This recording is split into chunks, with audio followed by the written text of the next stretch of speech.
पर्व और त्योहारों के दौरान आपने देखा होगा, जब भी पर्व और त्योहार आते थे उत्पात शुरू हो जाती थी। अब उत्पातियों और उपद्रवियों को पता लगेगा कि 7 पीढ़ियां याद आएंगी उनको, क्योंकि कभी कभी बुरी आदतें जाती नहीं लोगों की, तो उसके लिए उनकी डेंटिंग पेंटिंग करवानी पड़ती है कायदे से, जिससे उनकी बुरी आदतों को हम ठीक कर सकें। और यही डेंटिंग पेंटिंग आपने देखा होगा कल बरेली के अंदर, वो मौलाना भूल गया कि शासन किसका है।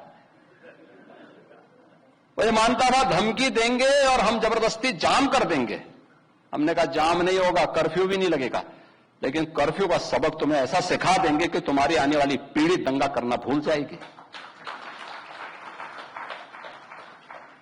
क्या तरीका है जी? आप सिस्टम को ब्लॉक करना चाहते हैं। और यह प्रवृत्ति थी यूपी के अंदर, 17 के पहले यही होता था। और हम इसी बात को कह सकते हैं कि 17 के बाद हमने कर्फ्यू भी नहीं लगने दिया, लेकिन ऐसे बैरियर को चुन चुन करके वे जिस प्रकार की भाषा को समझते थे उस प्रकार की भाषा से उनको समझा करके उसको उसकी सजा दिलाने का काम भी किया है। और उत्तर प्रदेश की ग्रोथ स्टोरी यहीं से शुरू होती है।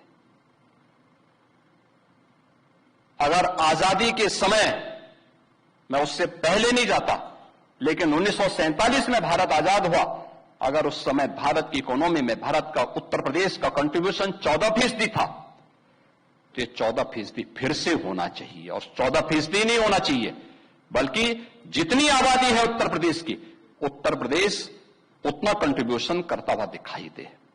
ये हमारा राष्ट्रीय धर्म है और दायित्व भी है, और उसी के तहत ये सब कार्य योजना बन रही है।